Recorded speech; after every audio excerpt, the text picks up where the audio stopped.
तो यहाँ भी दिख रहा है ना। पहले इलेवन को थोड़ा सा समझ लेते हैं, इस बात को बिल्कुल नहीं। आज बायोलॉजी में कुछ भी नया नहीं पढ़ने वाले, आज सिर्फ चैप्टर की चर्चा करेंगे। थोड़ा थोड़ा चैप्टर में लिखते चले जाओ, ठीक है, कुछ कुछ लिखते चले जाओ चैप्टर में, ताकि वो रिकॉर्ड होता रहे। हाँ, ये चैप्टर में ये चीजों को पढ़ना है, ठीक है। जैसे मैं तुम लोग से पूछता हूँ, अब स्क्रीन पे देख पा रहे हो ना, पहला क्या है, टोटल चैप्टर का नाम देख लो पहले, 22, ठीक है, 22। क्या सब पढ़ाया गया था पूरा कॉन्स्टिट्यूशन स्कूल में? नहीं पढ़ाया गया, कुछ कुछ सिलेबस खत्म कर दिया गया, एनसीईआरटी ने हटाया, तो नहीं पढ़ाया, बहुत अच्छी बात है, ठीक है। कितना यूनिट है? 5 यूनिट। चलो यूनिट कम से कम समझ में आ रहा है, इकाई कितना है? 5, ठीक है। अध्याय कितना है? 22, ठीक है। इसको क्या करोगे, थोड़ा थोड़ा लिखते चलो, ठीक है, लिखते चलो ताकि कुछ रहे, इसको हो जाए। पहला इकाई है जीव जगत में विविधता, ठीक है, जीव जगत में विविधता। अध्याय की बात करें तो फर्स्ट अध्याय है जीव जगत, जीव जगत, जीव जगत। आप क्या बता सकते हो, एक शब्द में बता सकते हो कि जीव जगत नामक चैप्टर में क्या पढ़ाया गया है? जीव जगत नामक चैप्टर में आखिरकार क्या पढ़ाया गया है?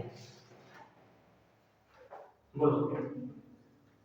जीव जगत जो पहला चैप्टर है उसमें क्या पढ़ाया गया? तुम ऊपर क्या है ना, अच्छा नहीं पढ़ो, अरे किताब है नहीं था हमारे पास, दो किताब है, क्यों दो किताब तो ज्यादा पढ़े।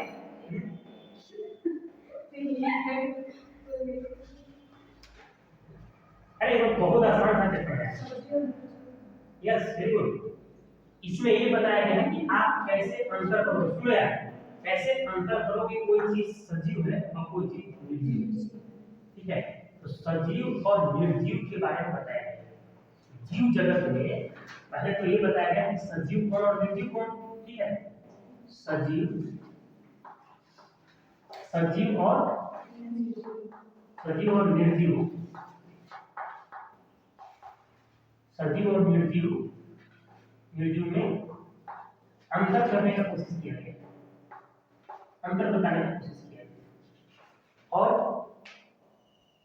एकदम बिल्कुल वेल डिफाइंड एस्टैब्लिश कर दिया गया, मतलब कि सुपरिभाषित रूप से स्थापित कर दिया गया है कि हम जीव किसे कहते हैं।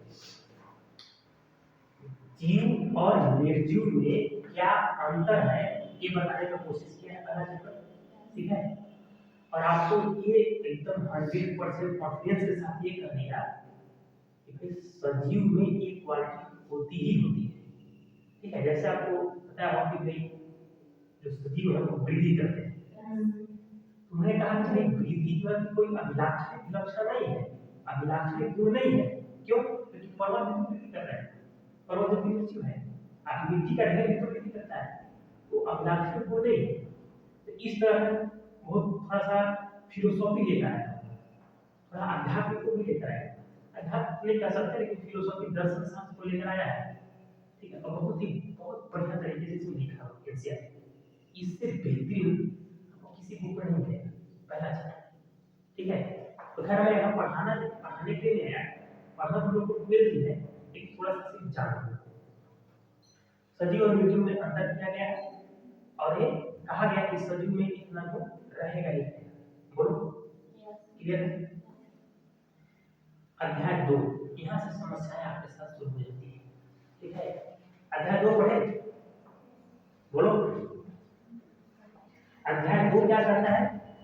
जीव जगत का वर्गीकरण, जीव जगत का वर्गीकरण, जीव जगत, जीव जगत का वर्गीकरण, वर्गीकरण। अगर जीव जगत में रहा इसका मतलब कोई और जगत होगा, निर्जीव जगत भी होगा, उसका चर्चा हम लोग यहीं पे कर लिए हैं, ठीक है। जीव जगत का वर्गीकरण, वर्गीकरण में क्या कुछ भी बता सकते हो, एक दो शब्द चाहिए हमको बस, एकदम एक स्टेटमेंट में आप चैप्टर बता दीजिए। अरे जब पढ़ के आए हो बांट, ठीक है। कितने में बांटा गया? 5। किसने बांटा? और तुम लोग? अरस्तु 5 नहीं बांटा। अरस्तु तो सिर्फ और सिर्फ 2 ही बांटा।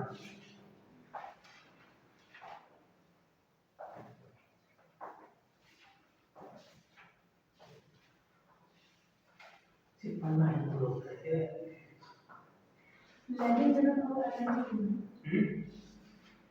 तो वो क्लास 12 है।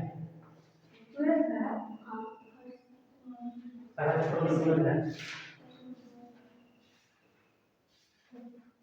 तुम लोग क्या 11th में है, क्या 12th में है, जो पता चल रहा है कैसे मैं देता हूं 11th क्लास, ठीक है। ये क्या है? 11th class. देखो ध्यान से देखो, 11th क्लास में ये चल रहा है और सिर्फ एक शब्द में एक चैप्टर को खत्म करना है, ज्यादा नहीं पढ़ना। 12th में चल जो डिटेल पढ़ेंगे ये मन वाले में जीव जगत का वर्गीकरण पहले तो अरस्तु करेगा कि वनस्पति जगत है और प्राणी जगत है, ठीक है। अरस्तु जब तो पक्का है उपचार क्या नाम सुने? इसमें तो बहुत पहले है। महात्मा बुद्ध का नाम सुने? बुद्ध के थोड़ा देर के बाद 100 साल के बाद अरस्तु, ठीक है।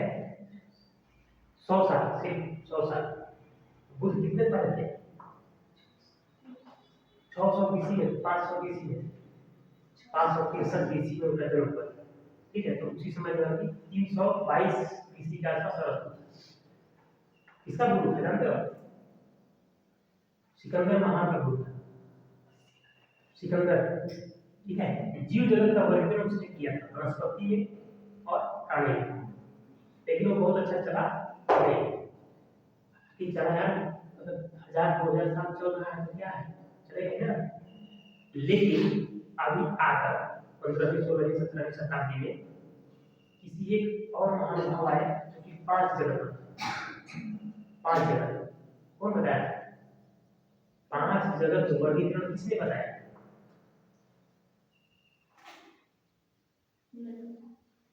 कुछ वी टेकर है क्या? नहीं, कुछ याद है? वी टेकर ने बताया जीव जगत का वर्गीकरण जो 5 जगत किया है वो किसने किया है? वी टेकर ने। नाम सुने? नहीं सुने? तो वी टेकर का 5 वर्ग है, चलो साइंटिस्ट का नाम नहीं पता तो हम लोग गूगल पे जरूरत नहीं। 5 जगत में किया गया। जीव जगत जो होते हैं 5 प्रकार के होते हैं, सिर्फ वनस्पति और प्राणी ही नहीं बल्कि उसके अलावा भी 3 और होता है। वो तो कौन कौन? 5 कौन कौन है?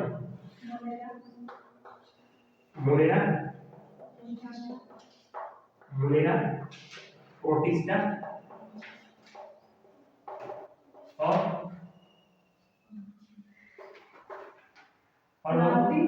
क्या? पहले कवक ले लो, कवक या फंडाइज करते हैं। इसके बाद प्लांटी या वनस्पति कर सकते हैं इसको। देखो जो प्लांटी बोल रहे हैं वो अंग्रेजी शब्द है, लेकिन मैं बोलने में दिक्कत होता है। प्लांटी और एनिमेलिया बोलो ना, वो दोनों इंग्लिश वर्ड है, तो ऐसे ही लिखा हुआ है, प्लांटी लिखा है। वनस्पति और क्या चीज? प्राणी या एनिमेलिया जो लिखा है प्राणी। यही 5 जगत है क्या? यही 5 जगत है, मोनेरा, प्रोटिस्टा, कवक, वनस्पति और प्राणी। ऐसा कुछ ऐसा दिखता है 5 जगत? हाँ दिखता है। तो मोनेरा बोले तो जो एकदम पहले जमाने वाला है, मतलब कि यूकैरियोटिक है या फिर प्रोकैरियोटिक है। प्रोकैरियोटिक का मतलब जानते हो? ये सब आपको 12th में बार बार 1000 बार रिपीट होने वाला है, ठीक है। 1000 बार रिपीट होने वाला है, कुछ छूटेगा नहीं। मोनेरा का मतलब है कि ऐसे जीव जो कि ऐसा है प्रोकैरियोटिक या यूकैरियोटिक। प्रोकैरियोटिक और प्रोकैरियोटिक का मतलब क्या होता है? प्रोकैरियोटिक का मतलब होता है इसका नाभिक एकदम अलग थलग ना हो, नाभि में कोई झिल्ली ना हो, ठीक है, नाभि में कोई झिल्ली ना हो, वो चीज क्या है, मोरेरा। और ये सभी लोग जो है कि चारों लोग क्या है, यूकैरियोटिक है, ठीक है, मतलब सबका नाभि जो सेपरेट होता है। नाभि को उसमें जो केंद्र केंद्र केंद्र जो है कि केंद्र जो है कि सब सेपरेट होता है, किसी न किसी झिल्ली से सेपरेट आता है।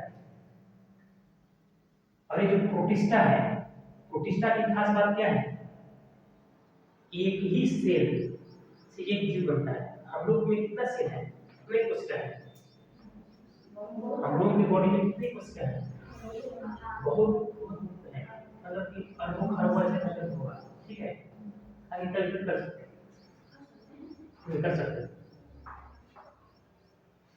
ठीक है। प्रोटिस्टा, तो प्रोटिस्टा जो है कि सिर्फ और सिर्फ एक ही सेल से बना हुआ पूरा जीव है। और एक सेल के देखे होते हैं, नहीं देखे, एक सेल नहीं देखे, अच्छा सेल देखना हो, मतलब सेल बोले तो कोशिका, कोशिका को अगर देखना हो तो देख सकते हैं, देख सकते हैं ऐसे, माइक्रोस्कोप से देख सकते हैं, हालांकि कोई जरूरी नहीं कि माइक्रोस्कोप से देखें, हम लोग अपने आंखों से देख सकते हैं। अब अंडा खाते हो ना, एक क्या है, बेहतरीन एग्जांपल है, जो वन से वही वन से एक लोग इतना बड़ा खा रहा है ना, तो एक जो है कि वही वन से तो सब देख पाते हैं कि खाते हैं, देखते हैं पेट में मतलब, पेट में मतलब है ना, तो एक वन सेल को भी देखा करने का। तो प्रोटिस्टा वैसे ही एक सेल में ही पूरा जीव होता है। कवक का मतलब जानेंगे हम, कवक जैसे पशु जो टुकड़ी के होते हैं, ठीक है, या फिर कवक आप देखो जो इधर जो जड़ रोग हो जाता है, बाल में जो लीक हो जाते हैं, वाइट वाइट, वो सब क्या है, कवक। या रोटी रख दो तो रोटी में जो फफूंदी निकल जाता है वो भी क्या है, कवक। बाकी वनस्पति और प्राणी जाने का कुछ भी जानने की जरूरत है, ठीक है। तो सेकेंड चैप्टर में आप ये पढ़ाए, सेकेंड चैप्टर में मोनेरा, प्रोटिस्टा और कवक के बारे में भी लगभग डिटेल पढ़ा दिया गया है। इसलिए अब अगला चैप्टर जब आएगा तो वनस्पति जगत शुरू होगा और फिर प्राणी जगत शुरू होगा, ठीक है, इतना कॉपी कर।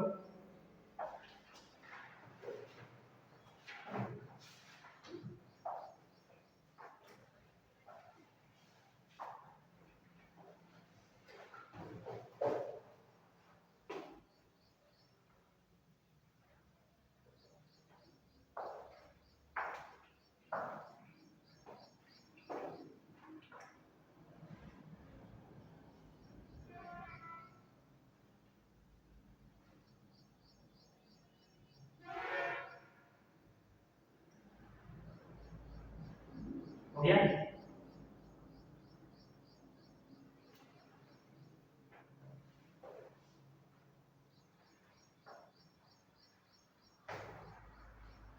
हमें हर एक बुक के फ्लो को समझना है, जो भी किताब बना हुआ है उसका एक अपना फ्लो है, फ्लो है किस तरह से वो रन कर रहा है, तो उस फ्लो को हम समझते हैं तो आसानी से कॉन्सेप्ट को भी समझ सकते हैं। जानो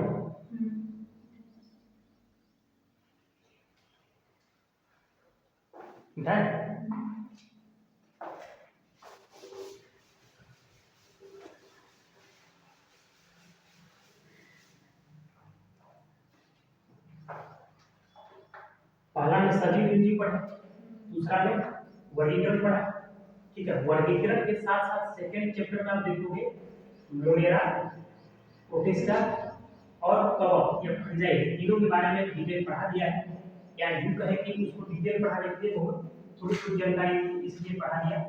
वनस्पति जगत और प्राणी जगत को पढ़ाना उसी चैप्टर में आसान नहीं था, क्योंकि बहुत लंबा होते हैं, इसलिए चौथा चैप्टर बना दिया, मतलब तीसरा चैप्टर बना दिया क्या, वनस्पति जगत, वनस्पति जगत। पेड़ पौधे जो देख रहे हो वही वनस्पति जगत है क्या, वनस्पति जगत को भी कुछ बंटवारा किया गया है, वनस्पति जगत को भी कुछ भाग में बांटा गया है। कौन कौन सा? जलीय वस्तु ये किया गया था मतलब 5 से भी 9th क्लास में एनसीईआरटी में 9th क्लास है ना, 9th क्लास का बुक है, उसको भी जाकर पढ़िए। बहुत बेहतरीन तरीके से बायोलॉजी पढ़ाया गया है 9 क्लास। ठीक है, तो वनस्पति जगत का भी यहाँ पे वर्गीकरण करके बताएगा। ठीक है, क्या है बोलो इसमें।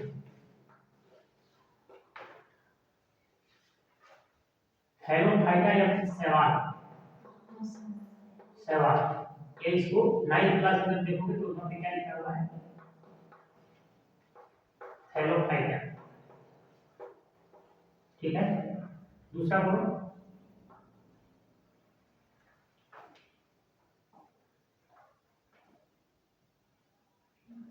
शैवाल, इसके बाद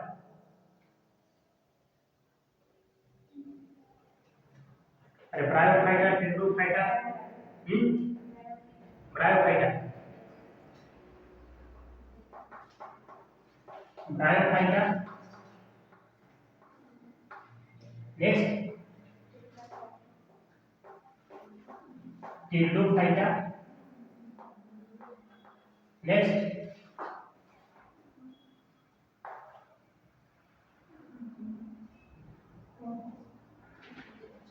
क्या है, नग्नबीजी,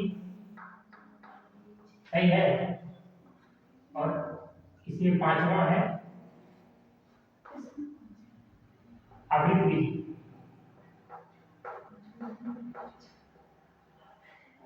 बोलो ऐसा बोलो, है नहीं है मिला? सही लिखे नहीं। वनस्पति जगत को भी पढ़ने के लिए अपनी सहूलियत के लिए 5 प्रकार में बांटा गया है, जब देखना। ठीक है, शैवाल या हेलोफाइटा, ब्रायोफाइटा, टेट्रोफाइटा, नग्नबीजी और आवृतबीजी, ये पांचों का अपना अपना कैरेक्टरिस्टिक है। उस कैरेक्टरिस्टिक को थोड़ा थोड़ा पकड़ लोगे, ये चैप्टर आपको समझ में आ जाएगा। क्लियर है क्या? नहीं कुछ पढ़े नहीं है तो क्या करें? आपको मैं यहाँ पे रिकॉल इसलिए करा रहे कि ये सब जरूरी है। आप थोड़ा थोड़ा प्रश्न करके पढ़ना, किताब जब तक आप देखोगे इसलिए बता रहे हैं कि किताब दर्शन करना बहुत जरूरी है। किताब का दर्शन कीजिए। ये वाला लाइन अपने यहाँ पे इधर होना चाहिए था, लेकिन जगह नहीं था तो मैं आपको पीछे लेके आया। सवाल या फिर इसको हेलोफाइटा बोलते हैं। 11th 12th में जाकर सवाल हो गया, 9th क्लास में हेलोफाइटा बोला।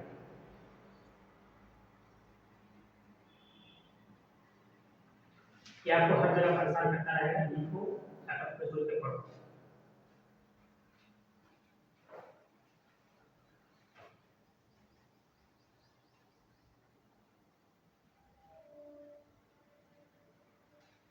हो गया?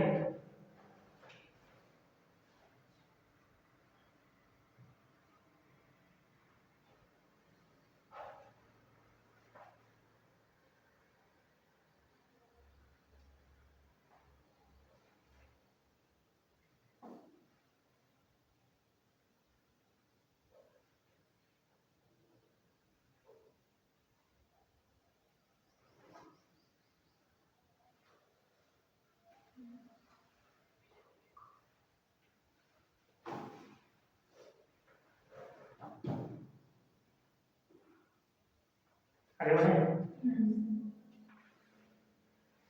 तो इसमें 12th में बार बार ये सब परेशान है। आदि बीजी पौधे के लिए है कि सभी सभी है, सब घूम घूम रहा।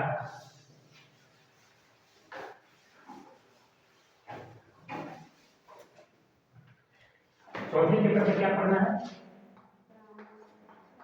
प्राणी जगत। प्राणी जगत को भी पढ़ने के लिए, पीछे में पढ़ने के लिए क्या किया गया? वर्गीकरण किया गया है। कितने प्रकार?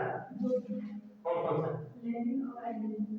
अरे यार वही बता रहे क्वेश्चन जो 12th क्लास का है, और वो जनरल का 2 प्रकार है, प्राणी का नहीं है। इसमें जो मोबाइल से पढ़ते हैं, अरे मोबाइल में ठीक दिखाया होगा, लेकिन जनरल का प्रकार है। जीवों में जनरल का 2 प्रकार है, लैंगिक और अलैंगिक। ठीक है, हम जीव पूछ रहे हैं तो वो बता रहे हैं गलत लिखे होंगे। प्राणी जगत को पढ़ने के लिए आप 9th में जाकर देखोगे तो 10 है, और यहाँ पे आकर देखोगे 11th 12th में तो कितना वर्गीकरण किया गया है। मुख्य रूप से प्राणी जगत का वर्गीकरण बताना है, कितना किया गया है।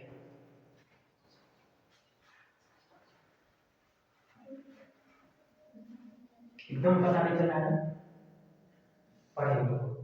ठीक है, प्राणी जगत में यहाँ पे वर्गीकरण आपको 11 देखने को मिलेगा।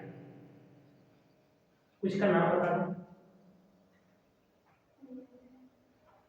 एक टेबल पढ़ना था इसी में, एनसीईआरटी में बड़ी खूबसूरत टेबल था, कभी याद नहीं होता, एकदम परेशान। टेबल पढ़ना था, 11 लोगों का लिस्ट बनाया हुआ है और उनकी कैरेक्टरिस्टिक दिया हुआ है, वो केवल माइंड लेवल सेट कर लेना। अगर बायोलॉजी में आपको कुछ करना है वो टेबल को याद कीजिए। ठीक है, एक मैं नाम बताता हूँ, दूसरा तुम लोग बताना। प्राणी जगत में पहला था कोरीफेरा। एक लिखने में गलत होगा कोई दिक्कत नहीं है, सुना जा सकता है। कोरीफेरा सही है, नाम सुने। अरे कोर का मतलब ये होता है छेद छेद। ठीक है, कोर जैसे कि है ना, कोर का मतलब छेद। कोरीफेरा का मतलब इसके बॉडी में बहुत छिद्र हो। ठीक है, ऐसा फोटो बना के देख लो, लेकिन तुम लोग फोटो भी नहीं देखते। फर्स्ट है कोरीफेरा, सेकंड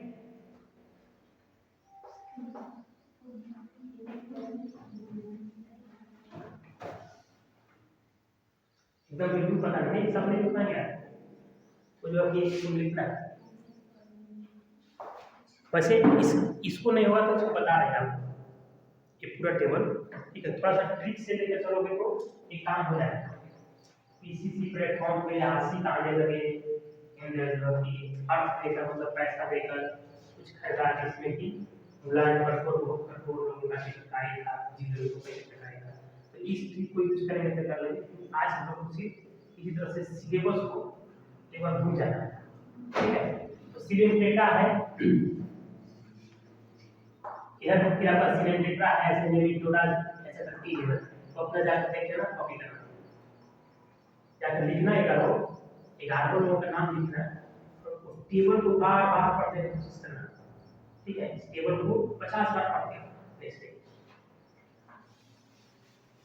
इसमें कुछ चीज और छूट रहा है, क्या चीज, फर्स्ट सेकंड थर्ड फोर्थ। एक चीज आपने देखा होगा कि कोई भी जगत जो है, जगत को और ढंग से पढ़ने के लिए उसको कुछ कुल हो गया, वंश हो गया, दिवस हो गया, ऐसे करके कुछ बड़ा बड़ा किए गए नहीं, नहीं पता। जैसे अगर हम प्राणी जगत है या फिर मानव जगत है तो उसको क्या करते थे, देखो कॉफी के साथ जीएस, मतलब जीएस, कॉफी के साथ जीएस। सी का मतलब क्या था, क्लास, क्लास का मतलब क्या था, वर्ड। ओ का मतलब क्या है, ऑर्डर, ऑर्डर का मतलब नहीं पता, एक फैमिली, ठीक है, फैमिली का मतलब होता है क्या, कुल। और जी का मतलब जीनस, जीनस का मतलब क्या है, वंश। और एस का मतलब है स्पीसीज, और स्पीसीज का मतलब है जाति या प्रजाति। ठीक है, क्या लिखेंगे इसको, जाति लिखेंगे, जाति। तो जाति, वंश, कुल, वर्ग है, ऑर्डर का मतलब है संघ हुआ। ठीक है, ऑर्डर का मतलब संघ।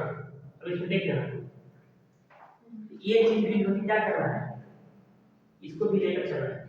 कॉफी के साथ जीएस, कॉफी के साथ जीएस, जीएस मतलब जनरल स्टडी। कॉफी पीपी का जीएस पढ़ो तो तुमको बेहतर समझ में आएगा। ठीक है, तो ऐसा कुछ ट्रिक जो है लेकिन वाला एक है, ऐसा नाम सुने कभी, नहीं कभी सुने नहीं यार। स्पीसीज है, वंश है, कुल है, या कुछ संघ वगैरह होता हुआ या फिर वर्ग है। नहीं, इंसान जो है कि इंसान का क्या नाम, साइंटिफिक मानव, कॉन्फिडेंस ना। जैसे अगर हम लोग अब बंदर में बात करें, हम लोग का जाति अलग है, मानव जाति अलग है और बंदर की जाति अलग है, लेकिन इन लोगों का जब आप जीवन देखोगे, फैमिली देखोगे तो एक ही क्यों नहीं है, पता नहीं ये चीज आप कभी देखते हैं। क्या करें, अभी देखो ठीक है, अभी देखो, अभी जाकर किताब पढ़ना, ठीक है, इसको भी आप देखो। अच्छा हिंदी बताता हूँ क्या है, मतलब सेकंड चैप्टर में है ना, लिख वही लिख।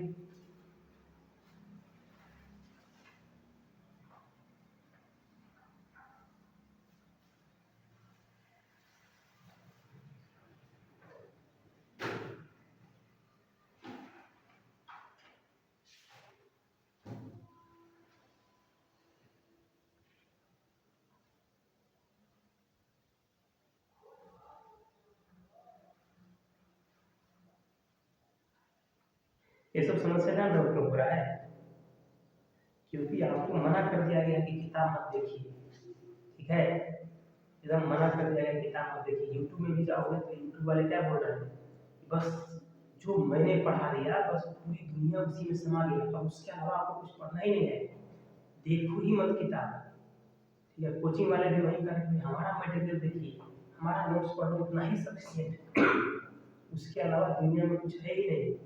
और किताब में आपको एक रखा गया, सब नया का नया किताब दिखता है, क्यों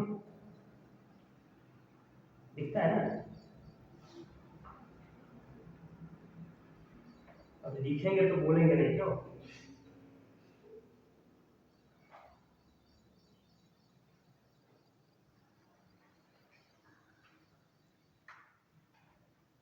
देखिए तुम लोग को ऐसा लग रहा है कि मुझे एकदम बिल्कुल विश्वास ही नहीं आ रहा कि सब पढ़े हैं, थोड़ी देर तक खाता नहीं हो।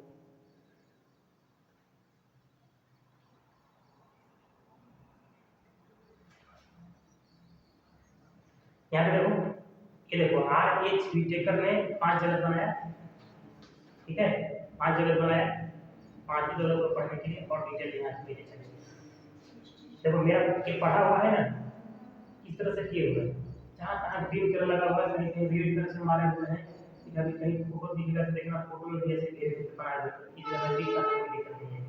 तो देखो ये यहाँ पे गलत लिखा हुआ है, संश्लेषी स्वकोषी होते हैं, अर्थात अर्थात क्या है? अधिकतर यहाँ पर होना चाहिए, यहाँ पर अधिकतर होना चाहिए, आध बैक्टीरिया यू बैक्टीरिया। तो देखो ये बार बार कॉम्पिटिटिव एग्जामिनेशन में या तो कहीं भी पूछेगा, नाश्ता के लिए लेना देना का क्या खास बात है।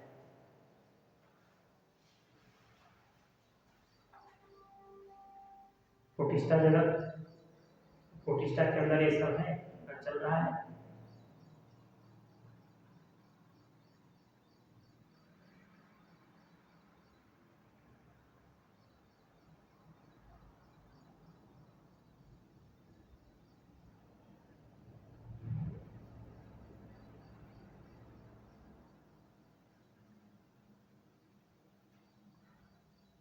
बुक डाउनलोड किए तुम लोग,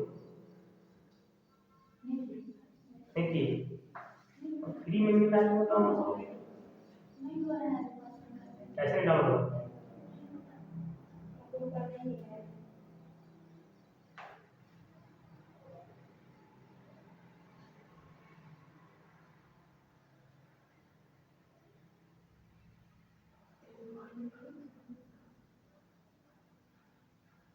देखो यहाँ पर पहला चैप्टर में ही लिखा हुआ है स्पीसीज मतलब जाति, ठीक है, स्पीसीज मतलब जाति, वंश मतलब जीनस, कुल मतलब फैमिली, गण है गण, संघिक गण है, ठीक है, ऑर्डर का मतलब गण, ठीक है, ये ऑर्डर का मतलब क्या है, हिंदी में दिया है गण, ठीक है, गण।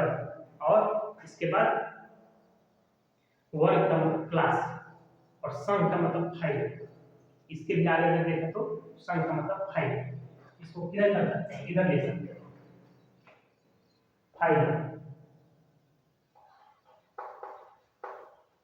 फाइल ये इसको कहता है संघ, संघ। तो संघ आगे जाकर देखोगे तो 2 ही संघ मिलेंगे, कौन कौन सा, एक पादप के लिए और एक जंतु के लिए। और इसके बाद जगत की, जगत मतलब कि किंगडम। एक चीजों को 9th क्लास में पढ़ा रखा है, जाति से बड़ा होता है वंश, वंश से बड़ा होता है फैमिली, फैमिली से बड़ा गण या ऑर्डर, और उससे बड़ा वर्ग, वर्ग से बड़ा सब फाइलम या भाग डिवीजन। मतलब कि जो फाइलम है वो जंतुओं के लिए कहते हैं और डिवीजन जो है वो पादप के लिए कहते हैं। ठीक है, इसके बाद जगत के लिए, जगत या किंगडम। ये पहला तो देख ली, ये फोटो भी नहीं देखे हो वैसे वनस्पति संग्रहालय में बहुत एकत्रित नमूने, ये देखो किस तरह से नमूना रखा जा रहा है। फोटो देखे थे कभी? ये गहरा है, ये देखो कितना बढ़िया बतख क्या हंस कुछ ही होगा, ये तुम लोग देखिए। खैर आगे चलते हैं।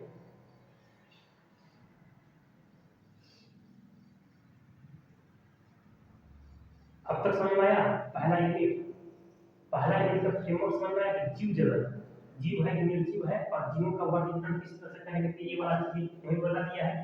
जीव जगत का वर्गीकरण, वर्गीकरण में 5 वर्गीकरण विधिकरण में जो दिया है, कहाँ पे पहले जो लिखे हुए थे कौन कौन सा, मोनेरा, प्रोटिस्टा, कवक, वनस्पति और प्राणी। ठीक है, इसके बाद वनस्पति जगत को 5 भाग में बांटा गया। वनस्पति जगत को कौन कौन सा, शैवाल है, थैलोफाइटा, ब्रायोफाइटा, टेरिडोफाइटा, नग्नबीजी और अग्रबीजी। इसी तरह से प्राणी जगत, प्राणी जगत को भी 11 भाग में या 9 क्लास के मानो तो 10 भाग में बांटा गया। ठीक है, अब इसका जरूरत है कि थोड़ा थोड़ा आप देखिए यार, पहला यूनिट तो कम से कम देखिए लो, पहला यूनिट से आपको कभी छुटकारा नहीं मिलेगा। पहला यूनिट जो आपको बायो में लिखा हुआ है उससे जिंदगी में कभी छुटकारा नहीं मिलेगा, पूरी जिंदगी अगर आपको बायो पढ़ना है। अब दूसरा देखो, दूसरे यूनिट इसमें मिटा दे, जरूरत सबका है लेकिन पहला बहुत ज्यादा है। 5वां चैप्टर क्या है, पुष्पी पादपों की आकारिकी। आकारिकी का मतलब कौन बताया, पुष्पी पादपों की आकारिकी, आकारिकी। ठीक है, आकारिकी इसको अंग्रेजी में क्या बोलते हैं, मॉर्फोलॉजी। सिर्फ आकारिकी का मतलब समझा दो मजा नहीं। आकारिकी बाह्य संरचना, बाह्य बनावट। ठीक है, उसकी पादपों की आकारिकी, आकारिकी का मतलब क्या है, बाह्य संरचना, संरचना या फिर बाहरी बनावट, बाहरी बनावट, ये पढ़ना है। अब कोई भी उसकी पादप है, ठीक है, तो उसमें क्या देख सकती है, देखो इसके अंदर आपको पढ़ना होगा नंबर 1 कुछ पढ़ना होगा, नंबर 2 फल पढ़ना होगा, नंबर 3 पत्तियां पढ़ना होगा, नंबर 4 तना पढ़ना होगा, नंबर 5 जड़ पढ़ना होगा।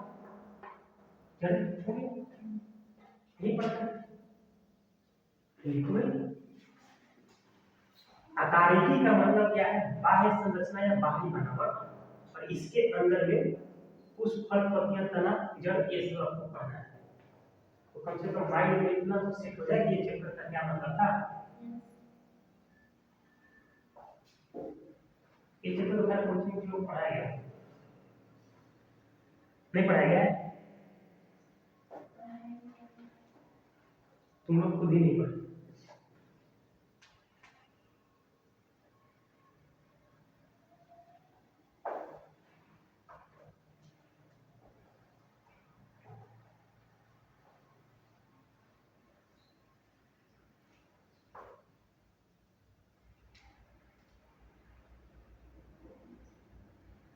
आकारिकी का इंग्लिश में मॉर्फोलॉजी, मॉर्फोलॉजी का मतलब होता है बाहरी संरचना या बाहरी बनावट का अध्ययन करना, बाहरी संरचना या बाहरी बनावट का अध्ययन करना। ठीक है, आकारिकी उतार पाए।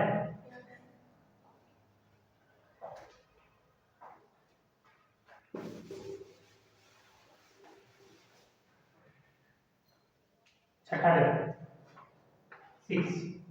अभी शब्द आपको परेशान करेगा, अकारिकी शब्द आपको परेशान करेगा 12th में। हम फिफ्थ चैप्टर आपको पढ़ाएंगे नहीं, लेकिन 12th में अकारिकी शब्द बार बार आएगा, 1000 बार आएगा, तबाह हो जाता है। इसलिए अभी जान रहे क्या होता है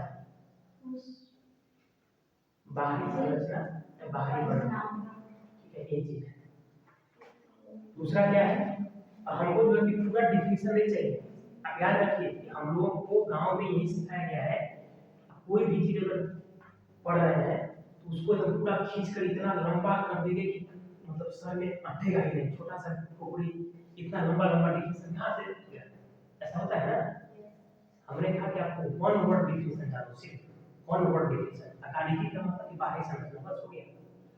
तो क्या हम इससे आंसर राइटिंग लिखेंगे? हाँ जी, टेस्ट कराएंगे, टेस्ट कराएंगे, आपको लिखवाएंगे जो जरूरत है उसको लंबा लिखवाएंगे, कुछ पीडीएफ दे देंगे, तो वहां से आप लिखना सीख जाएंगे। एक खोपड़ी में रखने के लिए पूरा लंबा मतलब को एक बेचारा छोटा सा है, ठीक है, कितना काम करेगा, कितना काम करेगा, इसलिए छोटी छोटी चीजों को याद। 6th चैप्टर क्या है? पुष्पी पादपों का शरीर, तो शरीर नहीं है।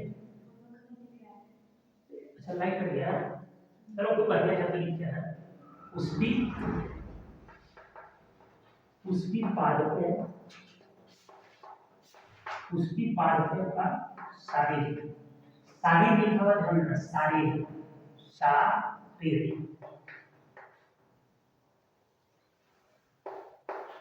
शारीर शारीर का अंग्रेजी होता है एनाटॉमी, ठीक है। पुष्पी पादपों का शरीर का मतलब है एनाटॉमी। अब आप थोड़ा सा देखिए कि शरीर मतलब बॉडी, मतलब कि पुष्पी पादपों का बॉडी जानना है, शरीर मतलब अगर ये शरीर लिखा होता शरीर, इसका मतलब क्या होता है? बॉडी, ठीक है, लेकिन ये शरीर नहीं लिखा हुआ, शारीर लिखा हुआ, शारीर, ठीक है।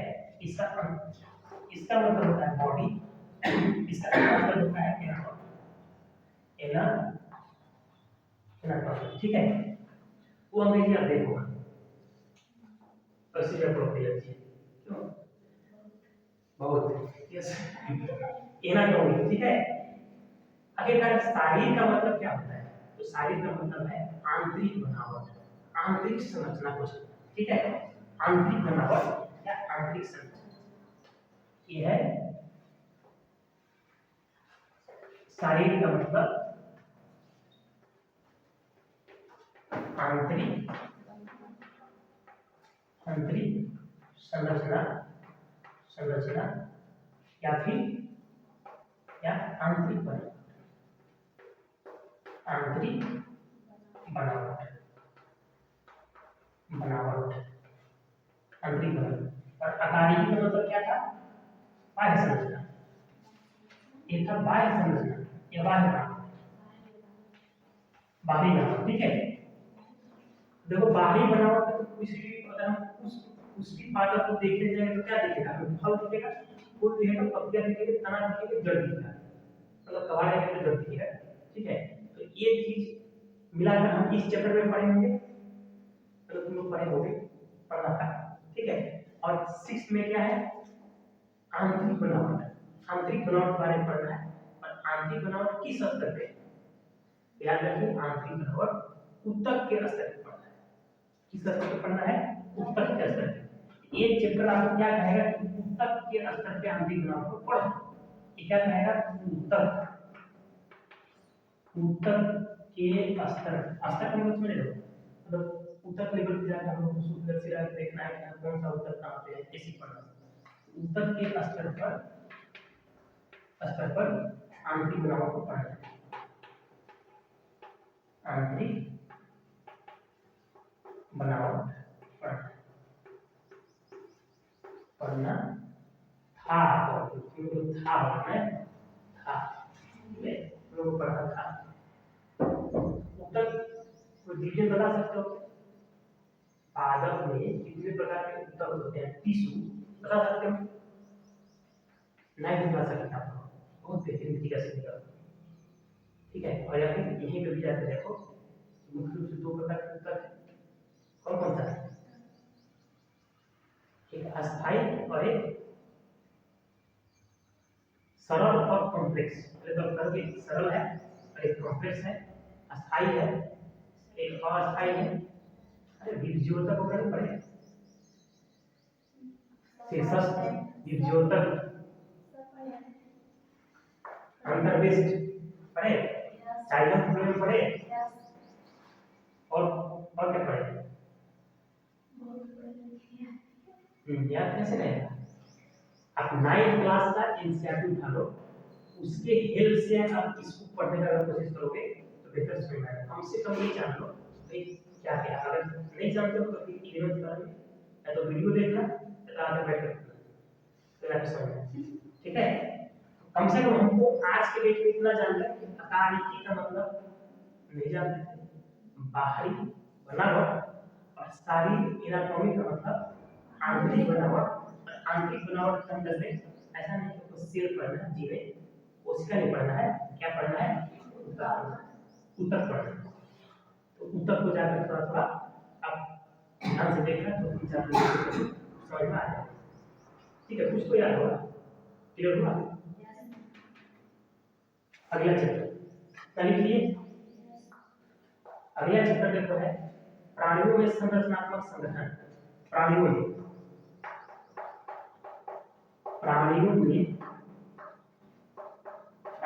संरचनात्मक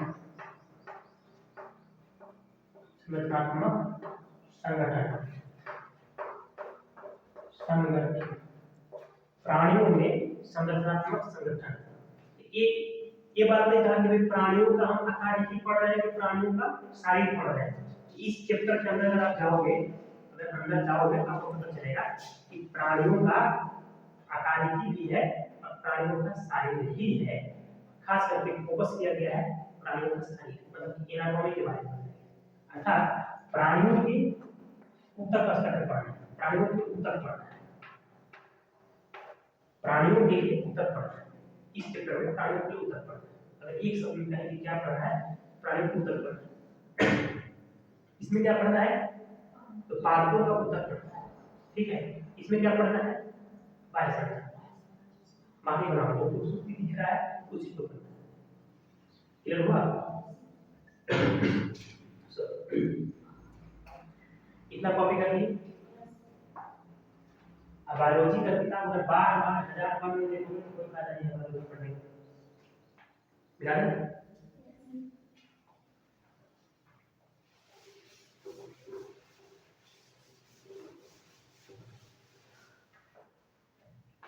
इस बार तो आप लोग का बहुत ही फेवरेट चैप्टर आ गया 8वां कोशिका।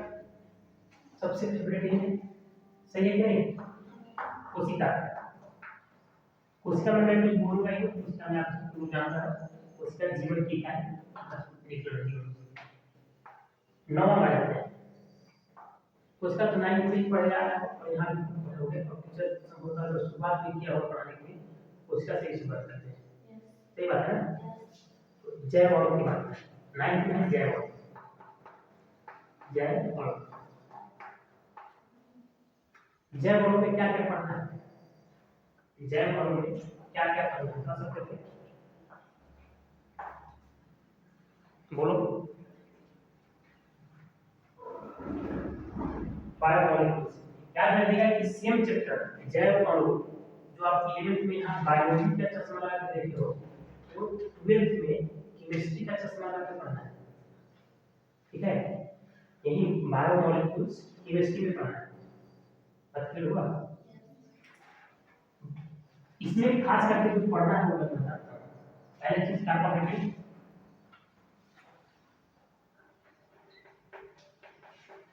Carbohydrate, carbohydrate. दूसरा कार्बोहाइड्रेट को सैकराइड वगैरह भी कहेंगे, उसको समझ चलेंगे तो पहुंचेंगे। न्यूक्लिक एसिड, प्रोटीन का लेते हैं। कार्बोहाइड्रेट, प्रोटीन, बोलो वसा भी लेंगे तो वसा थोड़ा कम पड़ता है। Nucleic acid, nucleic acid, acid को जानते हो ना? अम्ल। ठीक है, चलो वसा तीनों का बात मान ली। वसा, विटामिन, ठीक है। और थोड़ा हार्मोन हार्मोन के बारे में पढ़ना है, हार्मोन्स, एंजाइम पढ़ना है, एंजाइम। और कुछ बचा? कार्बोहाइड्रेट, प्रोटीन, खास करके कार्बोहाइड्रेट, प्रोटीन और न्यूक्लिक एसिड, ठीक है। और अमीनो एसिड भी उसको बोलते हैं प्रोटीन को, न्यूक्लिक एसिड, वसा, विटामिन, हार्मोन, इतना कुछ पढ़ना है, ठीक है। कार्बोहाइड्रेट का मेन काम क्या है? बायोलॉजी के दृष्टिकोण से बोल रहा हूँ, मतलब कार्बोहाइड्रेट का मेन काम क्या है? एनर्जी देना। प्रोटीन का मेन काम क्या है? बॉडी को बनाना, ठीक है। बॉडी का कंस्ट्रक्शन अगर हो रहा है, कौन कर रहा है? मुख्य रूप से प्रोटीन। न्यूक्लिक एसिड तो जेनेटिक मटेरियल जो कि न्यूक्लियस में रहता है, सेंटर में रहता है, सेल का जो केंद्रक है उस केंद्रक में रहता है, ठीक है। आरएनए डीएनए इससे बनता है, ठीक है। वसा, वसा का मेन काम क्या है? प्रोटेक्शन प्लस एनर्जी स्टोरेज में काम आता है, ये सब सुने हैं कभी? सुने हो, ठीक है। विटामिन का काम क्या है? एक तरह से मतलब जैव पराक्रम में बहुत ही अहम रोल अदा करता है, कि आपका इम्यूनिटी पावर को बढ़ाएगा, प्लस कुछ कुछ ऐसी जैव प्रक्रम में जैविक क्रियाएं हैं जो कि इस विटामिन के बिना हो नहीं पाएंगे। कुछ कंस्ट्रक्शन ऐसा होना है जो कि उस विटामिन के बिना हो नहीं पाएगा। जैसे अगर विटामिन ए की कमी आपका होने लगा, तो ऐसा नहीं कि विटामिन ए से तुरंत आँख खराब हो जाए, ऐसा नहीं। आँख रोज रोज मर रहा है, रोज जी रहा है। हमारे बॉडी पे हर एक चीज वैसी हो रहा है, हर पल हर क्षण जो है कि मृत्यु हो रही है, हर पल हर क्षण क्या हो रहा है? जन्म हो रहा है, हर एक सेल में भी। उसी तरह से आँख में भी हो रहा है। तो आँख में अगर विटामिन ए नहीं होगा तो उसका जो नया चीज बनना था वो चीज बन नहीं पाएगा, तो नहीं बन पाएगा तो धीरे आपको क्या हो जाएगा? बंदी हो जाएगा, ठीक है। तो ये इस तरह से विटामिन का अहम रोल होता है। दूसरी चीज है हार्मोन। हार्मोन का मतलब क्या काम है? हार्मोन का काम है मैसेंजर का काम करना, मैसेज, एक मैसेज को यहाँ से वहां तक लेकर जाना, क्लियर हुआ? मैसेज को यहाँ से वहां तक लेकर जाना हार्मोन का काम। एंजाइम का मतलब कैटलिस्ट, मतलब कोई रिएक्शन हो रहा है बॉडी के अंदर, कोई रिएक्शन हो रहा है उसको फास्ट कर देगा, उसको स्लो कर देगा। जनरली फास्ट ही करने का काम आता है, हालांकि एंजाइम स्लो करने वाले भी होते हैं, क्लियर हुआ? जैव अणु में इतना ही चीज पढ़ना है। कार्बोहाइड्रेट तमाम तरीके के रहेंगे, प्रोटीन तमाम तरीके के रहेगा, न्यूक्लिक एसिड भी कुछ कुछ कुछ रहेंगे, जैसे आरएनए डीएनए, वसा, विटामिन, हार्मोन्स और एंजाइम। क्लियर हुआ क्या? ये आपको जैव अणु में पढ़ना है, ताकि हम 12th का केमिस्ट्री पढ़ाएंगे। इक्वेशन देखिए, नेक्स्ट है कोशिका चक्र और कोशिका गणित, खूब इंपॉर्टेंट है, ये जाके अभी आज ही पढ़े खत्म करना, ठीक है। ये आपका 12th में पहले दूसरा चक्र में यूज हो रहा है, कोशिका चक्र और कोशिका विभाजन।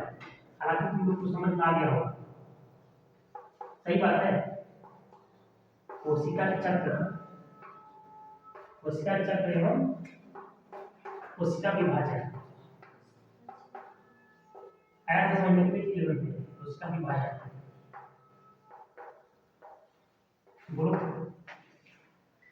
कोशिका चक्र और कोशिका विभाजन समझ में आया था 11th में? आया नहीं हुआ है?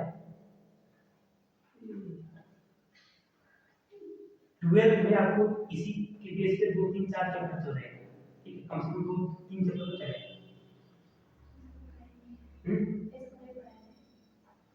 क्या बोले थे सर?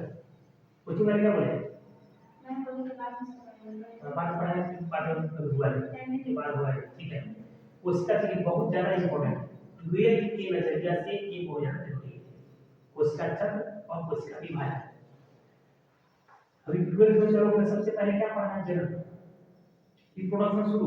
अब रिप्रोडक्शन शुरू करोगे तो रिप्रोडक्शन के लिए आपकी आखिरकार आप युग्मक तो बनाएंगे ना, युग्मक बनाएंगे, युग्मक बनेगा कैसे? युग्मक कैसे बनेंगे? अंडाणु और शुक्राणु का निर्माण कैसे होगा? कोशिका चक्र और कोशिका विभाजन से होगा। और कोशिका विभाजन में खास करके 2 चीजें आपको पढ़नी है। कोशिका विभाजन 2 प्रकार का कोशिका विभाजन खास करके पढ़ाया है, 11 12 में, ठीक है। अब घर अगर दूसरे किताब की बात करें तो 3 तरीके के पढ़ाए, कौन कौन सा होता था? समसूत्री विभाजन और सम का भी तो विषम आ गया, ठीक है। समसूत्री, समसूत्री और अर्धसूत्री, मिटोसिस एंड मियोसिस, क्लियर क्या है? मिटोसिस और मियोसिस, क्लियर है। समसूत्री और अर्धसूत्री पढ़ाएगा क्या?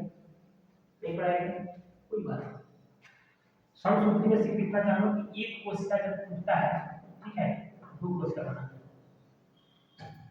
समसूत्री में एक कोशिका टूटेगा, मदर सेल से दो डाउटर सेल, दो चाइल्ड सेल बनेगा। अर्धसूत्री में ऐसा नहीं है। अर्धसूत्री में एक सेल से टूटकर पहले दो सेल बनता है और दो सेल से पुनः टूटता है और बनता है क्या? ऐसे बनता है, चार बनता है। अर्धसूत्री में चार बनता है। इतना तो अच्छा हो, आगे नहीं पढ़ेगा कोई बात नहीं। अच्छा, सर पे टेंशन नहीं है, याद करने का क्यों?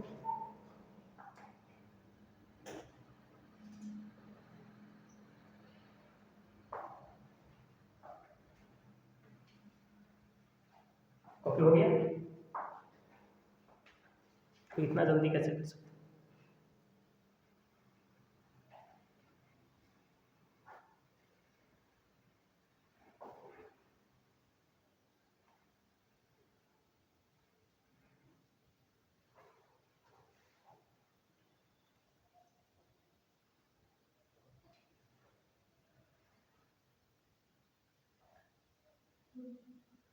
आगे बढ़े?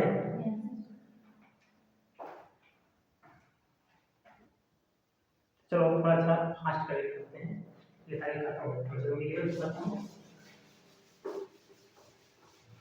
9 तक हो गया ना। 10th चैप्टर कौन सा है? अच्छा हो गया 10th ना, उसका चैप्टर उसका ही बचा। 11th पौधों में परिवहन। अब पौधों में परिवहन, परिवहन का मतलब इसमें आपको दो चीज पढ़ना होगा, जाइलम और, ये तो मस्त याद रखता है सब, नहीं क्या? जाइलम और फ्लोएम। जाइलम का काम क्या है, फ्लोएम का क्या काम है बताओ? जाइलम का मतलब जल लेकर आएगा जाएगा, फ्लोएम का मतलब फूड लेकर आएगा जाएगा। हाँ सही बोल रहा हूँ, ऐसा याद क्यों किए? अरे जाइलम का मतलब है जल लेकर ऊपर चलेगा और फ्लोएम का मतलब फूड लेकर नीचे चलेगा। और से फूड हो गया, मतलब खाद्य पदार्थ जो बना रहे हैं, पत्तियां जो बना रही है, तो पत्तियां जो है कि भूजन लेकर नीचे जड़ों में जाएगा और जड़ से जल लेकर ऊपर जाएगा। ये कम से कम दो चीजें। खनिज पोषण, नेक्स्ट है खनिज पोषण 12। हालांकि कुछ सिलेबस हटाया भी है, ठीक है, खनिज पोषण इसमें से हटाया था, इसमें हटाया नहीं, पता नहीं। एक पौधों में परिवहन को हटा दिया था, खनिज पोषण शायद रखा है। खनिज पोषण का मतलब जो भी मिनरल्स ले रहे हैं, मिनरल्स बोले तो जो खनिज पदार्थ है ना, जैसे मान लो कि कैल्शियम हो गया, मैग्नीशियम हो गया, मैग्नीज हो गया, ठीक है, ये तमाम चीजें, सोडियम हो गया, तो सब जो भी जरूरत पड़ रहा है उससे संबंधित है। कुछ पाठों में प्रकाश संश्लेषण 13 में आपको क्या करना है, प्रकाश संश्लेषण पूरा डिटेल में पढ़ा था। प्रकाश संश्लेषण, प्रकाश संश्लेषण, प्रकाश संश्लेषण जानते हो सब लोग? जानते हो ना प्रकाश संश्लेषण जानते हो क्या होता है?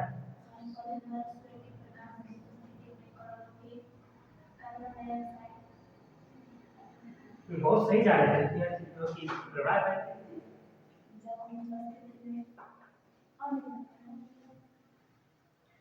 चलो ठीक है, सब लोग जानते हैं। आप ये बता दो कि प्रकाश संश्लेषण में जो ऑक्सीजन गैस निकलती है, निकलता है ना, ऑक्सीजन गैस निकलती है, वो कहाँ से निकलती है? पानी से या कार्बन डाइऑक्साइड वाला? पानी वाला ऑक्सीजन निकलता है, कार्बन डाइऑक्साइड वाला ऑक्सीजन निकलता है? किताब में खोजना तब बताना, कल का ही होगा। बहुत आसान है, संभवतः 6 क्लास में लिखा हुआ, 6 क्लास में लिखा हुआ। प्रकाश संश्लेषण, मेरा क्वेश्चन क्या है, प्रकाश संश्लेषण के दौरान ऑक्सीजन गैस उत्सर्जित होती है ना। आखिरकार वो ऑक्सीजन गैस किससे बनती है, कहाँ से निकल कर आ रही है, कार्बन डाइऑक्साइड से या फिर वाटर से, H2O से या कार्बन डाइऑक्साइड से। नहीं अब मैं बता, जाओ सर्च करो, खोजो, मेहनत करो, इस पर बताओ। अगर आप आसानी से बता ही देते तो मैं थोड़ी ना पूछता इसको, ठीक है। कुछ पार्ट में प्रकाश संश्लेषण हो गया। नेक्स्ट है श्वसन। श्वसन पार्टों में श्वसन, पार्टों में श्वसन, हालांकि यहाँ पे हिंदी सही लिखा हुआ है, ठीक है, नहीं सही लिखा हुआ है, रेस्पिरेशन प्लांट, ठीक है। श्वसन, श्वसन, अगर रेस्पिरेशन है तो श्वसन सही है, और अगर ब्रीथिंग है तो श्वासन उसका हिंदी होता है, श्वासन। और में श्वसन, श्वसन का मतलब बता सकते हो क्या, क्या होता है श्वसन, रेस्पिरेशन, इसका कुछ परिभाषा दे सकते हैं, श्वसन, श्वसन बोलो सही। बाहर दुनिया में जो ऑक्सीजन अवेलेबल है, उस ऑक्सीजन को अपने अंदर दुनिया में यूज करना ही क्या है, श्वसन। सांस जो खींच रहे हैं वो सांस लेना है, ये सांस लेना है, ठीक है। तो जब ये सांस लिए इसमें कितना % नाइट्रोजन, पूरा ऑक्सीजन खींच रहे हैं क्या, नहीं, नाइट्रोजन भी खींच रहे हैं, कार्बन डाइऑक्साइड भी खींच रहे हैं, ऑर्गन भी खींच रहे हैं, हीलियम हाइड्रोजन सब खींच रहे हैं। उसमें 21% ऑक्सीजन है, उसी 20% ऑक्सीजन को हम फिल्टर करके बॉडी में अलग अलग जगह पे सप्लाई करते हैं और उसी का यूज होता है, ठीक है, केमिकल रिएक्शन में यूज होता है। और जब यूज होने लगे तो उसको क्या कहते हैं, ठीक है, कम से कम इतना डिफिनेशन करो, पादप वृद्धि एवं परिवर्धन, तो तमाम हार्मोन्स के बारे में बात करते हैं। पादप वृद्धि एवं परिवर्धन, इसमें क्या पढ़ना है, तमाम तरीके के हार्मोन, जैसे ऑक्सीन हो गया, गिबरेलिन हो गया, एस्पार्टिक एसिड हो गया, ये सारा चीज यहाँ पे पढ़ना है, कौन सा हार्मोन क्या करता है। देखो अब हम लोग 12th में चल रहे हैं, इसको मिटा दें पूरा लिख लिए। 12th का जो आपका फर्स्ट यूनिट है जनरल खंड, वो एक्चुअली इसी इकाई 5 का एक चैप्टर है, समझे। इसी इकाई 5 जो आपका देखा ना, मानव शरीर विज्ञान, लगभग इसी का ये चैप्टर है। अब देखो 16 में पाचन एवं अवशोषण सिलेबस हटा दिया सर, पाचन और अवशोषण क्यों बड़ा होता है,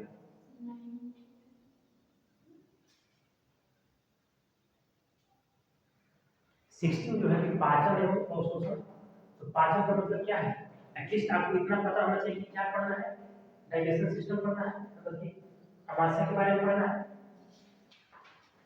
16 में क्या है, पाचन एवं अवशोषण, पाचन सिस्टम के बारे में पढ़ना है, पाचन एवं अवशोषण,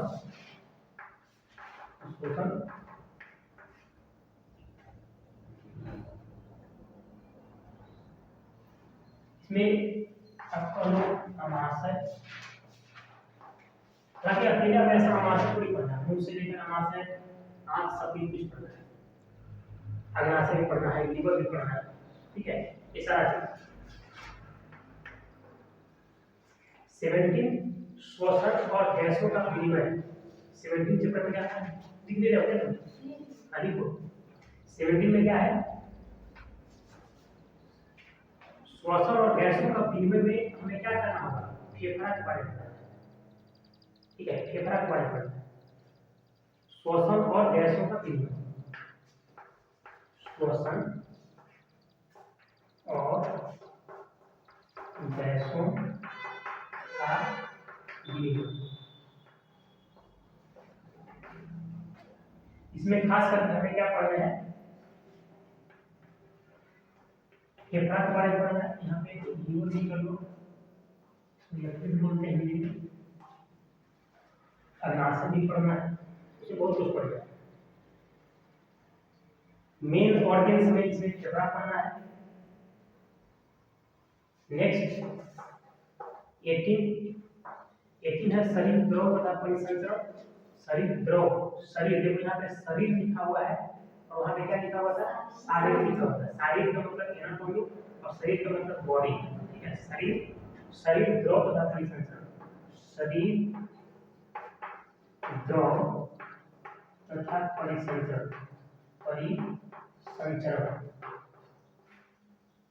शरीर द्रव तथा परिसंचरण आपको क्या पढ़ना है, पूर्ण रूप से हार्ट पढ़ना है, हृदय, ठीक है, हृदय पढ़ना है। मतलब सबसे बड़ा कंपोनेंट अगर कहें इस चैप्टर में तो क्या पढ़ना है, हृदय पढ़ना है, ठीक है। उसके अलावा बहुत कुछ पढ़ना है, लेकिन हृदय पढ़ना है। आगे बढ़े, उत्सर्जित उत्पाद एवं उनका निष्कासन। 19 में उत्सर्जित उत्पाद एवं उनका निष्कासन,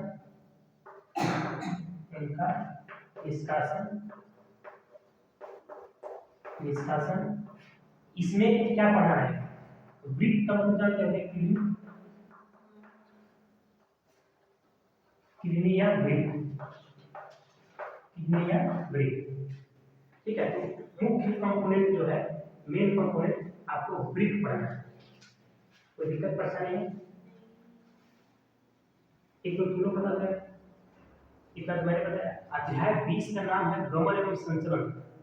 बोलो क्या पढ़ना है इसमें? 20 का नाम क्या है? अध्याय 20 का गमन एवं संचलन, संचलन। बताओ कि इसमें क्या पढ़ना है, क्या पढ़ना है? गमन एवं संचलन में क्या पढ़ना है? सोचो यार, चैप्टर के बारे में इतनी कुछ नहीं बता सकते हो, उसके अंदर क्या है या नहीं पढ़ाएगा? आ गया है, तुम लोग नहीं पढ़ाएगा तो तुम क्या क्या कहाँ तक पढ़ाएंगे? पूरा पूरा बायोलॉजी छोड़ दिया क्या?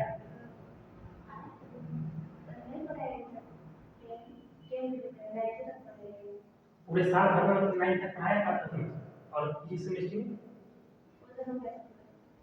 उधर हो गया, किस सेमेस्टर हो गया? मतलब बायो वाला थोड़ा सा मतलब ऐसा है कि पढ़ा नहीं सकते, अब पढ़ लो खुद से। गमन और संचरण में आपको नर कंकाल पढ़ना है, कंकाल सिस्टम, कंकाल नहीं देखे कंकाल, कंकाल, इसलिए आपको क्या पढ़ना है, कंकाल। मतलब अगर हम एक वर्ड में, एक शब्द में कहें कि इस चैप्टर में क्या चीज है, हम कह सकते हैं कंकाल। इस चैप्टर में क्या चीज है, तो वृक्क है। इस चैप्टर में क्या चीज है, तो हृदय है। इस चैप्टर में क्या है, तो फेफड़ा है। इस चैप्टर में क्या है, आमाशय और लीवर है। बात समझ में आया? क्लियर? कम से कम एक चैप्टर का एक शब्द तो ही जान लो, काम हो जाएगा। आगे चले,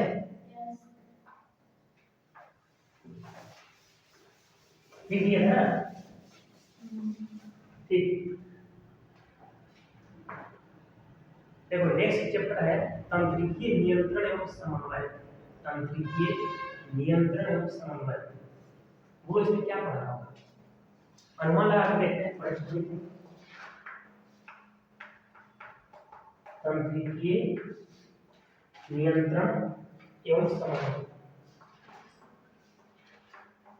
नियंत्रण एवं समन्वय, control and coordination, control and coordination, तंत्रिकीय नियंत्रण एवं समन्वय, इसमें क्या पढ़ना है, सोच कर देखिए। तंत्रिका तंत्र की बात हो रही होगी क्या? एकदम बना कर रखो, बहुत अच्छा लगता है देखकर। हाँ, तंत्रिका तंत्र ही है ना।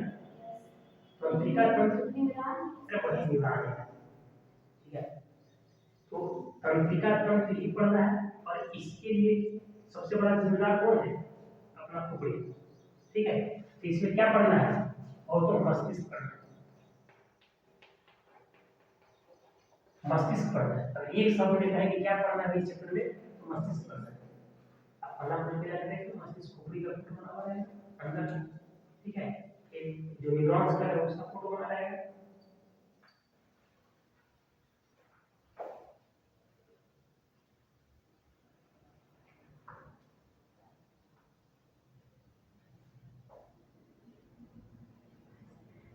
ठीक है, आगे बढ़े। लास्ट लास्ट है रासायनिक समन्वय और एकीकरण। रासायनिक समन्वय एवं एकीकरण, एवं एकीकरण। रासायनिक समन्वय एवं एकीकरण। रासायनिक समन्वय एवं एकीकरण में क्या है? इसे भी अपना खोपड़ी काम करेगा, ठीक है, मस्तिष्क काम करेगा। लेकिन यहाँ पे खास करके हार्मोन्स, एंजाइम, मतलब कि ग्रंथियों के बारे में, ठीक है। हम अगर एक शब्द में कहें तो ग्रंथि पढ़ना, क्या पढ़ना है? ग्रंथि। ग्रंथि दो प्रकार की होती है, क्या?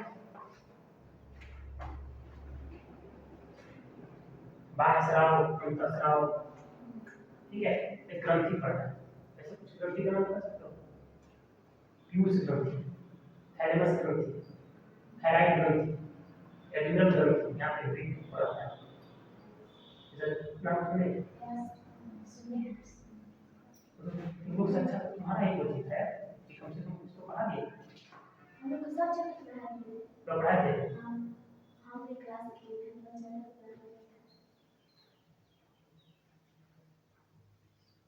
कितने लोग हैं? तुम लोग बैठ कितने लोग थे? कौन कौन सा है? इस तरह से जो स्टेप बाय स्टेप हम लोग चले। आज हम लोग 12th का भी खत्म करना था, नहीं पाए। नेक्स्ट डे हम लोग इसी तरह से करेंगे, ठीक है। लोगों को क्या लगता है कि अगर हम इतना स्लो चलते हैं तो इसलिए उसको कर पाएंगे जल्दी? क्या लगता है तुम्हें? कैसा लगता है?